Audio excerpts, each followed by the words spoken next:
ಶ್ರೀಕೃಷ್ಣಾಯ ನಮಃ. ವಸುದೇವಸುತಂ ದೇವಂ ಕಂಸಚಾಣೂರಮರ್ದನಂ ದೇವಕೀ ಪರಮಾನಂದಂ ಕೃಷ್ಣಂ ವಂದೇ ಜಗದ್ಗುರುಂ. ಬ್ರಹ್ಮಸ್ಥಾನ ಸರೋಜಮಧ್ಯವಿಲಸತ್ ಚೀತಾಂಶುಪೀಠಸ್ಥಿತಂ ಸ್ಫೂರ್ಜತ್ಸೂರ್ಯರುಚಿಂ ವರಾಭಯಕರಂ ಕರ್ಪೂರಕುಂದೋಜ್ವಲಂ ಶ್ವೇತಸ್ರಗ್ವಸನಾನುಲೇಪನಯುತಂ ವಿದ್ಯುದೃಚಾ ಕಾಂತಯ ಸಂಶ್ಲಿಷ್ಟಾರ್ಧತನುಂ ಪ್ರಸನ್ನವದನಂ ವಂದೇ ಗುರುಂ ಸಾದರಂ. ಶ್ರೀಗುರುಭ್ಯೋ ನಮಃ.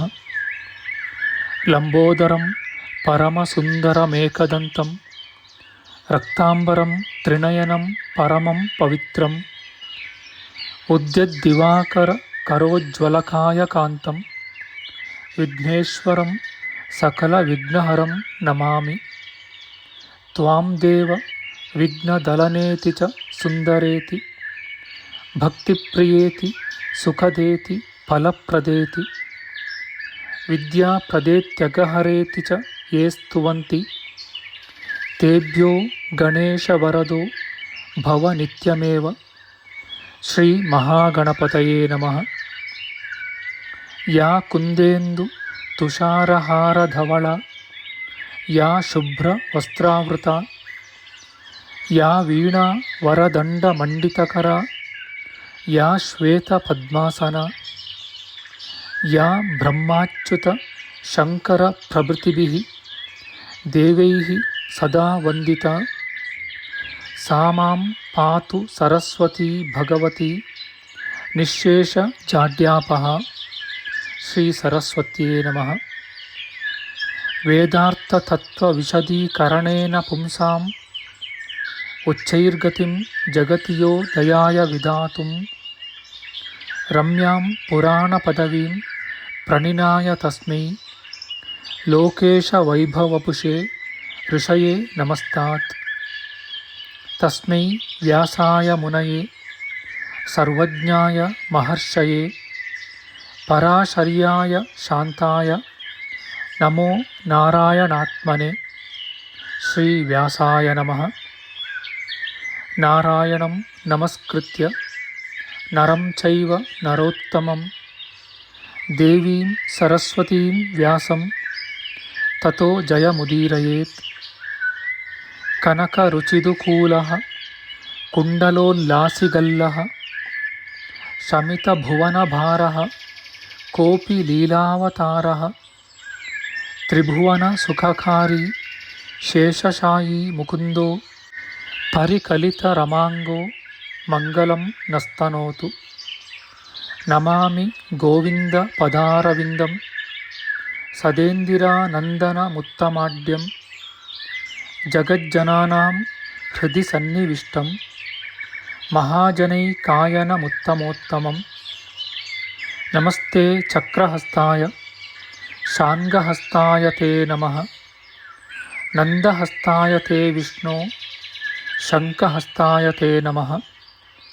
ಓಂ ನಮೋ ವಾಸುದೇವಾಯ ನಮಃ ಸಂಕರ್ಷಣಾಯ ಚ ಪ್ರದ್ಯುಮ್ನಾಯ ನಮಸ್ತುಭ್ಯಂ ಅನಿರುದ್ಧಾಯ ತೇ ನಮಃ. ಅನಾಕಾರೋ ಮಹೋಜಾಶ್ಚ ಯಶ್ಚಾದೃಷ್ಟಗತಿರ್ದಿವಿ ಜಗತ್ಪೂಜ್ಯೋ ಜಗತ್ಪ್ರಾಣಂ ತಂ ವಾಯುಂ ಪ್ರಣಮಾಮ್ಯಹಂ. ವಾಯುರೂಪಿ ಪರಮಾತ್ಮನೇ ನಮಃ. ಪ್ರಿಯ ಬಾಂಧವರೇ, ನಮ್ಮ ಈ ಶ್ರೀ ಲಾಲೀಕೃಷ್ಣ ಚಾನಲ್ಗೆ ಸ್ವಾಗತ. ಇಂದಿನ ವಿಡಿಯೋದಲ್ಲಿ ನಾವು ಶ್ರೀಮದ್ ವಾಯು ಮಹಾಪುರಾಣದ ಪ್ರಥಮ ಖಂಡದ 28ನೆಯ ಅಧ್ಯಾಯವಾದ ಋಷಿವಂಶ ವರ್ಣನೆಯ ವಿಚಾರ ಮಾಡೋಣ. ಶ್ರೀಕೃಷ್ಣಾಯ ನಮಃ. ಸೂತ ಮುನಿಯು ಹೇಳುತ್ತಾರೆ, ಭೃಗು ಮಹರ್ಷಿಗೆ ಖ್ಯಾತಿ ಎಂಬ ಪುತ್ರನು ಹುಟ್ಟಿದನು. ಅವನಿಗೆ ಒಡೆಯರು ಶುಭಾಶುಭ ಕರ್ಮಾನುಸಾರವಾಗಿ ಸರ್ವ ಪ್ರಾಣಿಗಳಿಗೂ ಸುಖ ದುಃಖಗಳನ್ನು ಕೊಡುವವರು ಮನ್ವಂತರ ಸಂಚಾರಿಗಳೂ ಆದ ಧಾತ ವಿಧಾತರೆಂಬ ಇಬ್ಬರು ಮಕ್ಕಳು ಜನಿಸಿದರು. ಅವರಿಬ್ಬರಿಗೂ ಜ್ಯೇಷ್ಠಳು ಸಹೋದರಿಯೂ ಲೋಕ ಪವಿತ್ರೆಯೂ ಆದ ಶ್ರೀದೇವಿಯು ಜನಿಸಿ ಮಂಗಳಾಂಗನೂ ಸ್ವಾಮಿಯೂ ಆದ ನಾರಾಯಣನನ್ನು ಪತಿಯನ್ನಾಗಿ ಹೊಂದಿದಳು. ಆ ದಂಪತಿಗಳಿಗೆ ಬಲ ಉತ್ಸಾಹರೆಂಬ ಇಬ್ಬರು ಮಕ್ಕಳು ಜನಿಸಿದರು. ಆ ಶ್ರೀದೇವಿಗೆ ಭಾಗ್ಯಶಾಲಿಗಳು, ದೇವ ವಿಮಾನಗಳನ್ನು ನಡೆಸುವವರು, ಗಗನ ಸಂಚಾರಿಗಳೂ ಆದ ಬೇರೆ ಮಾನಸಪುತ್ರರು ಜನಿಸಿದರು.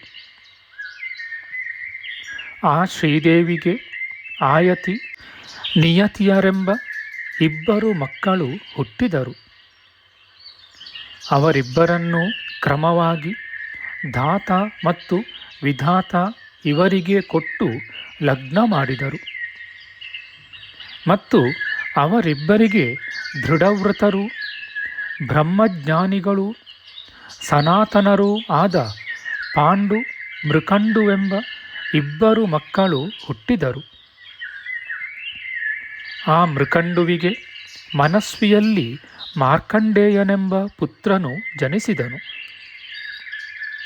ಮಾರ್ಕಂಡೇಯನಿಗೆ ಮೂರ್ಧನ್ಯೆಯಲ್ಲಿ ವೇದಶಿರಸನೆಂಬ ಮಗನು, ಆ ಮಗನಿಗೆ ಪೀವರಿಯಲ್ಲಿ ವಂಶಕರರು, ವೇದ ಪಾರಂಗತರು, ಮಹರ್ಷಿಗಳು, ಮಾರ್ಕಂಡೇಯರೆಂದು ಪ್ರಖ್ಯಾತರೂ ಆದ ಮಕ್ಕಳು ಉತ್ಪನ್ನರಾದರು. ಪಾಂಡುವಿಗೆ ಪುಂಡರೀಕೆಯಲ್ಲಿ ದ್ಯುತಿಮಂತ ಮತ್ತು ಸೃಜವಾನರೆಂಬ ಇಬ್ಬರು ಮಕ್ಕಳು ಹುಟ್ಟಿದರು. ಅವರಿಬ್ಬರಿಗೂ ಮಕ್ಕಳು ಮೊಮ್ಮಕ್ಕಳೂ ಜನಿಸಿ ಭೃಗುವಂಶವು ವಿಸ್ತಾರವಾಯಿತು. ಹೀಗೆ ಸ್ವಯಂಭುವ ಮನ್ವಂತರವು ಕಳೆಯಲಾಗಿ ಮರೀಚಿ ಋಷಿಯ ವಂಶದ ವಿಚಾರವನ್ನು ಹೇಳುವೆನು ಕೇಳಿ. ಮರೀಚಿ ಋಷಿಗೆ ಬ್ರಹ್ಮದೇವನ ಮಾನಸ ಪುತ್ರಿಯಾದ ಸಂಭೂತಿ ಎಂಬವಳು ಪತ್ನಿಯಾದಳು. ಅವರಿಗೆ ಪೂರ್ಣಮಾಸನೆಂಬ ಮಗನು, ಕುಷ್ಟಿ, ಪುಷ್ಟಿ, ತ್ವಿಷ, ಅಪಚಿತಿ ಎಂಬ ಮಂಗಳಾಂಗಿಯರಾದ 4 ಕುಮಾರಿಯರು ಜನಿಸಿದರು. ಪೂರ್ಣಮಾಸನು ಸರಸ್ವತಿಯಲ್ಲಿ ಧರ್ಮಿಷ್ಠರಾದ ವಿರಜ, ಪರ್ವಸರೆಂಬ ಇಬ್ಬರು ಮಕ್ಕಳನ್ನು ಪಡೆದನು. ಆ ವಿರಜನಿಗೆ ಮಹಾಜ್ಞಾನಿಯೂ ಲೋಕವಿಖ್ಯಾತನೂ ಆದ ಸುಧಾಮನೆಂಬ ಪುತ್ರನು ಜನಿಸಿದನು. ಅವನಿಗೆ ವೈರಾಜನೆಂಬ ಸುತನು ಜನಿಸಿ ಪೂರ್ವ ದಿಕ್ಕಿಗೆ ಯಜಮಾನನಾಗಿ ಆಳುತ್ತಿದ್ದನು. ಲೋಕಪಾಲಕನು, ಅತ್ಯಂತ ಧರ್ಮಿಷ್ಠನೂ, ಗೌರೀಪುತ್ರನೂ, ಪ್ರತಾಪಶಾಲಿಯೂ, ಮಹಾಕೀರ್ತಿವಂತನೂ ಆದ ಪರ್ವಸನು ಸರ್ವಗಣಗಳಿಗೂ ಅಧಿಪತಿಯಾಗಿ ಪ್ರಕಾಶಿಸಿದನು. ಪರ್ವಸನು ಪರ್ವಸೆಯಲ್ಲಿ ಶ್ರೀಮಂತರಾದ ಯಜ್ಞವಾಮ, ಕಾಶ್ಯಪರೆಂಬ ಇಬ್ಬರು ಮಕ್ಕಳನ್ನು ಪಡೆದನು. ಅವರಿಬ್ಬರಿಗೂ ವಂಶವರ್ಧಕರೂ ಧರ್ಮರತರೂ ಆದ ಇಬ್ಬರು ಮಕ್ಕಳು ಹುಟ್ಟಿದರು. ಅಂಗೀರಸನ ಪತ್ನಿಯಾದ ಸ್ಮೃತಿಯು ಲೋಕವಿಖ್ಯಾತರೂ ಪುಣ್ಯಾತ್ಮರೂ ಕೀರ್ತಿವಂತರೂ ಆದ ಭರತ, ಅಗ್ನಿ ಎಂಬ ಇಬ್ಬರು ಪುತ್ರರನ್ನು, ಸುಂದರಿಯರಾದ ಸಿನೀವಾಲಿ, ಕುಹು, ರಾಕ ಮತ್ತು ಅನುಮತಿಯರೆಂಬ 4 ಪುತ್ರಿಯರನ್ನು ಪಡೆದಳು. ಅಗ್ನಿಯ ಪತ್ನಿಯಾದ ಸಂಹೂತಿ ದೇವಿಯು ಪ್ರಭುವು ಪರ್ಜನ್ಯ ನಾಮಕನೂ ಆದ ಪುತ್ರನನ್ನು ಪಡೆದಳು. ಸುವರ್ಣಕೇಶಿಯಾದ ಆ ಪರ್ಜನ್ಯನು ಮಾರೀಚಿ ಎಂಬ ಪತ್ನಿಯಲ್ಲಿ ಪ್ರಳಯದವರೆಗೂ ಸ್ಥಾಯಿಯೂ ಪ್ರಖ್ಯಾತನೂ ಆದ ಲೋಕಪಾಲಕನೆಂಬ ಸುತನನ್ನು ಹೊಂದಿದನು. ಕೀರ್ತಿಮತನಿಗೆ ಧೇನುಕೆಯಲ್ಲಿ ನಿರ್ದೋಷಿಗಳೂ ಅಂಗೀರಸ ವಂಶಿಕರಲ್ಲಿ ಉತ್ತಮರೂ ಆದ ವರಿಷ್ಠ, ಧೃತಿಮಂತರೆಂಬ ಇಬ್ಬರು ಕುಮಾರರು ಜನಿಸಿದರು. ಅವರಿಗೆ ಸಹಸ್ರಾರು ಮಕ್ಕಳು ಮೊಮ್ಮಕ್ಕಳೂ ಹುಟ್ಟಿ ಲೋಕವಿಖ್ಯಾತರಾಗಿ ಗತಿಸಿದರು. ಅನಸೂಯಾದೇವಿಯೂ ಸಹ ಅತ್ರಿ ಮಹರ್ಷಿಯಿಂದ ದೋಷರಹಿತರಾದ 5 ಜನ ಮಕ್ಕಳನ್ನು ಪಡೆದಳು. ಅನಸೂಯೆಯು ಶ್ರುತಿ ನಾಮಕಳಾದ ಕುಮಾರಿಯನ್ನು ಹೆತ್ತಳು. ಅವಳು ಶಂಖಪದನ ಮಾತೆಯೂ ಕರ್ದಮ ನಾಮಕನಾದ ಪುಲಹ ಪ್ರಜಾಪತಿಯ ಪತ್ನಿಯೂ ಆಗಿದ್ದಳು. ಅತ್ರಿ ಮಹರ್ಷಿಗಳಿಗೆ ಸತ್ಯನೇತ್ರ, ಹವ್ಯ, ಆಪೋಮಾರ್ತಿ, ಶನೇಶ್ವರ, ಸೋಮ ಎಂಬ 5 ಜನ ಮಕ್ಕಳು ಸ್ವಯಂಭುವ ಮನ್ವಂತರದಲ್ಲಿ ಉತ್ಪನ್ನರಾದರು. ಅವರು ಆತ್ರೇಯರೆಂದು ಪ್ರಖ್ಯಾತರಾಗಿದ್ದು, ಆ ಮನ್ವಂತರವು ಕಳೆಯಲು ಅವರು ನಾಮಾವಶೇಷರಾದರು. ಮಹಾತ್ಮರಾದ ಅತ್ರಿ ಮಹರ್ಷಿಗಳಿಗೆ ಸ್ವಯಂಭುವ ಮನ್ವಂತರದಲ್ಲಿ ಸತ್ಯನೇತ್ರನೇ ಮೊದಲಾದ ಸಾವಿರಾರು ಮಕ್ಕಳು ಮೊಮ್ಮಕ್ಕಳೂ ಹುಟ್ಟಿ ವಿಖ್ಯಾತರಾಗಿದ್ದರು. ಪುಲಸ್ತ್ಯ ಋಷಿಯ ಭಾರ್ಯೆಯಾದ ಪ್ರೀತಿಯಲ್ಲಿ ದತ್ತಾಲಿ ನಾಮಕನಾದ ಸುತನು ಹುಟ್ಟಿದನು. ಅವನು ಹಿಂದಿನ ಸ್ವಯಂಭುವ ಮನ್ವಂತರದಲ್ಲಿ ಅಗಸ್ತ್ಯ ನಾಮಕನಾಗಿದ್ದನು. ಅವನಿಗೆ ಮಧ್ಯಮ, ದೇವಬಾಹು, ವಿನೀತರೆಂಬ 3 ಪುತ್ರರು ಜನಿಸಿದರು. ಅವರಿಗೆ ಸದ್ವತಿ ನಾಮಕಳು ಪ್ರಸಿದ್ಧಳೂ ಆದ ಭಗಿನಿಯು ಜನಿಸಿದಳು. ಸುಂದರಿಯೂ ಶುಭ್ರಳೂ ಆದ ಆಕೆಯು ಅಗ್ನಿದೇವನ ಪತ್ನಿಯೂ ಪರ್ಜನ್ಯನ ಮಾತೆಯೂ ಆಗಿದ್ದಳು. ಪೌಲಸ್ತ್ಯ ಮಹರ್ಷಿಗೆ ಪ್ರೀತಿಪುತ್ರನೂ ಜ್ಞಾನಿಯೂ ಆದ ದತ್ತಾಲಿಯ ಪತ್ನಿಯು ಸುಜಂಘನೆ ಮೊದಲಾದ ಅನೇಕ ಮಕ್ಕಳನ್ನು ಪಡೆದಳು. ಅವರೆಲ್ಲರೂ ಸ್ವಯಂಭುವ ಮನ್ವಂತರದಲ್ಲಿ ಪೌಲಸ್ತ್ಯರೆಂದು ಪ್ರಖ್ಯಾತರಾಗಿದ್ದರು. ಪುಲಹ ಪ್ರಜಾಪತಿಯ ಪತ್ನಿಯಾದ ಕ್ಷಮೆಯು ಅಗ್ನಿಗೆ ಸಮವಾದ ಕಾಂತಿಯುಳ್ಳವರೂ ಲೋಕವಿಖ್ಯಾತ ಕೀರ್ತಿವಂತರೂ ಆದ ಅನೇಕ ಪುತ್ರರನ್ನು ಪಡೆದಳು.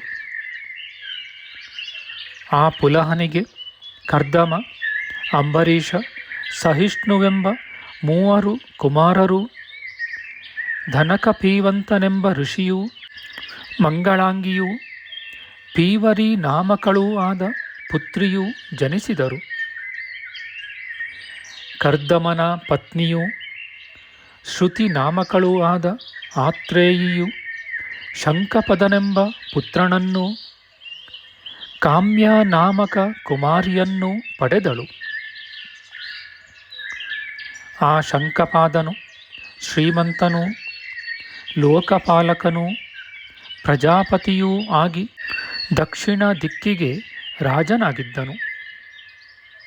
ಕಾಮ್ಯ ನಾಮಕ ಕುಮಾರಿಯನ್ನು ಪ್ರಿಯವ್ರತ ರಾಜನಿಗೆ ಕೊಟ್ಟು ವಿವಾಹ ಮಾಡಿದನು. ಪ್ರಿಯವ್ರತನು ಕಾಮ್ಯೆಯಲ್ಲಿ ಸ್ವಯಂಭುವ ಮನುವಿಗೆ ಸಮಾನರಾದ 10 ಜನ ಗಂಡು ಮಕ್ಕಳನ್ನೂ 2 ಕುಮಾರಿಯರನ್ನೂ ಪಡೆದನು. ಆ ಮಕ್ಕಳಿಂದ ಕ್ಷತ್ರಿಯ ವಂಶವು ಲೋಕವಿಖ್ಯಾತವಾಯಿತು. ಧನಕಪೀವನೆಂಬ ಪುತ್ರನು ಸಹಿಷ್ಣು ನಾಮದಿಂದ ಪ್ರಖ್ಯಾತನಾದನು. ನಂತರ ಯಶೋಧರಿ ಎಂಬ ಕುಮಾರಿಯು ಕಾಮದೇವ, ಸುಮಧ್ಯರೆಂಬ 2 ಕುಮಾರರು ಜನಿಸಿದರು. ಋತುವಿಗೆ ಕ್ರತುವಿಗೆ ಸಮನಾದ ಶುಭ ಸಂತಾನವಾಯಿತು. ಅವರಿಗೆ ಪತ್ನಿಯರು ಮಕ್ಕಳು ಇರಲಿಲ್ಲ. ಅವರೆಲ್ಲರೂ ಊರ್ಧ್ವ ರೇತಸ್ಕರೂ 60,000 ಸಂಖ್ಯಾಕರೂ ವಾಲಖಿಲ್ಯ ನಾಮಕರೂ ಪ್ರಖ್ಯಾತರೂ ಆಗಿದ್ದರು. ಅವರೆಲ್ಲರೂ ಸೂರ್ಯನನ್ನು ಸುತ್ತಿಕೊಂಡು ಅರುಣನ ಮುಂಭಾಗದಲ್ಲಿ ಸಂಚರಿಸುತ್ತಿದ್ದರು. ಹೀಗೆ ಅವರು ಪ್ರಳಯ ಕಾಲದವರೆಗೂ ಸೂರ್ಯನ ಸಂಗಡ ಸಂಚರಿಸುತ್ತಿದ್ದರು. ಸಹೋದರಿಯರು ಚಿಕ್ಕವರೂ ಆದ ಪುಣ್ಯಾತ್ಮ ಸುಮತಿಯರೆಂಬ ಇಬ್ಬರು ಕುಮಾರಿಯರು ಪೂರ್ಣಮಾಸನ ಸುತನಾದ ಪರ್ವಸನಿಗೆ ಸೊಸೆಯರಾಗಿದ್ದರು. ವಸಿಷ್ಠನಿಗೆ ಊರ್ಜೆ ಎಂಬುವಳಲ್ಲಿ 7 ಜನ ಪುತ್ರರು, ಸುಂದರಿಯೂ ಹಿರಿಯವಳೂ ಆದ ಪುಂಡರೀಕೆ ಎಂಬ ಪುತ್ರಿಯೂ ಜನಿಸಿದರು. ಅವಳು ದ್ಯುತಿಮಂತನಿಗೆ ಜನನಿಯೂ ಪಾಂಡುವಿಗೆ ಪ್ರಿಯಳಾದ ಪತ್ನಿಯೂ ಆಗಿದ್ದಳು. ಅವಳಲ್ಲಿ ಕಿರಿಯವರು ವಾಸಿಷ್ಠ ನಾಮಕರೂ ಸಪ್ತ ಸಂಖ್ಯಾಕರೂ ಪ್ರಖ್ಯಾತರೂ ಆದ ರಜ, ಪುತ್ರ, ಅರ್ಧಬಾಹು, ಸವನ, ಅಧನ, ಸುತಪಸ, ಶುಕ್ಲ ಎಂಬ ಪುತ್ರರೂ ಜನಿಸಿ ಆ ಮಕ್ಕಳು ಲೋಕದಲ್ಲಿ ಸಪ್ತರ್ಷಿಗಳೆಂದು ಪ್ರಖ್ಯಾತರಾಗಿದ್ದರು. ಕೀರ್ತಿವಂತಳಾದ ಮಾರ್ಕಂಡೇಯಿಯು ರಜೋವಂತನಿಂದ ಕೇತುಮಂತನೆಂಬ ಪುತ್ರನನ್ನು ಪಡೆದಳು. ಅವನು ಪಶ್ಚಿಮ ದಿಕ್ಕಿಗೆ ಒಡೆಯನಾಗಿ ರಾಜ್ಯವನ್ನು ಪಾಲಿಸುತ್ತಿದ್ದನು. ವಸಿಷ್ಠ ವಂಶೀಕರೂ ಮಹಾತ್ಮರೂ ಆದ ಅವರ ನಾಮ ಗೋತ್ರಗಳನ್ನು ತಿಳಿಸಿರುವೆನು. ಅವರು ಸ್ವಯಂಭುವ ಮನ್ವಂತರದಲ್ಲಿ ಅತೀತರಾದರು. ಈಗ ಅಗ್ನಿಯ ಸಂತಾನವನ್ನು ತಿಳಿಸುವೆನು ಕೇಳಿ. ಹೀಗೆ ಋಷಿಗಳ ಸೃಷ್ಟಿಯನ್ನು ಸಂಬಂಧದೊಡನೆ ವಿವರಿಸಿರುತ್ತೇನೆ. ಈಗ ಅಗ್ನಿಯ ವಂಶವನ್ನು ಕ್ರಮವಾಗಿಯೂ ವಿಸ್ತಾರವಾಗಿಯೂ ಹೇಳುವೆನು ಕೇಳಿ ಎಂದು ಸೂತಮುನಿಯು ಹೇಳುತ್ತಾರೆ. ಇತಿ ಶ್ರೀ ಮಹಾಪುರಾಣೆ ವಾಯುಪ್ರೋಕ್ತೆ ಋಷಿವಂಶಾನುಕೀರ್ತನಂ ನಾಮ ಅಷ್ಟಾವಿಂಶೋಧ್ಯಾಯ. ಶ್ರೀಕೃಷ್ಣಾರ್ಪಣಮಸ್ತು. ನಮ್ಮ ಮುಂದಿನ ವಿಡಿಯೋದಲ್ಲಿ ನಾವು ಶ್ರೀಮದ್ ವಾಯು ಮಹಾಪುರಾಣದ ಪ್ರಥಮ ಖಂಡದ 29ನೆಯ ಅಧ್ಯಾಯವಾದ ಅಗ್ನಿವಂಶ ವರ್ಣನೆ, ಪಾವಕ, ಪವಮಾನ, ಶುಚಿ ಎಂಬ ಪುತ್ರರ ಸ್ಥಾನ ವರ್ಣನೆಯ ವಿಚಾರ ಮಾಡೋಣ. ಆಧ್ಯಾತ್ಮಿಕ ಚರ್ಚೆ ಮತ್ತು ವಿಚಾರ ವಿನಿಮಯಕ್ಕಾಗಿ ಶುರು ಮಾಡಿದ ಈ ಚಾನಲ್ನಲ್ಲಿ ನಾವು ಅಪ್ಲೋಡ್ ಮಾಡುವ ಎಲ್ಲ ವಿಡಿಯೋಗಳನ್ನು ಸಂಪೂರ್ಣವಾಗಿ ನೋಡಿ ನಿಮ್ಮ ಸಲಹೆಗಳನ್ನು ಕಮೆಂಟ್ ಬಾಕ್ಸ್ನಲ್ಲಿ ಬರೆಯಿರಿ. ಈ ಚಾನಲ್ಗೆ ಸಬ್ಸ್ಕ್ರೈಬ್ ಮಾಡಿ ಹಾಗೂ ಬೆಲ್ ಬಟನ್ ಒತ್ತಿ ನಾವು ಹಾಕುವ ಎಲ್ಲ ವಿಡಿಯೋಗಳನ್ನು ನೋಡಿ ಪ್ರೋತ್ಸಾಹಿಸಿ. ಕೃಷ್ಣಂ ನಾರಾಯಣಂ ವಂದೇ ಕೃಷ್ಣಂ ವಂದೇ ವ್ರಜಪ್ರಿಯಂ ಕೃಷ್ಣಂ ದ್ವೈಪಾಯನಂ ವಂದೇ ಕೃಷ್ಣಂ ವಂದೇ ಪೃಥಾಸುತಂ. ಶ್ರೀಕೃಷ್ಣಾಯ ನಮಃ.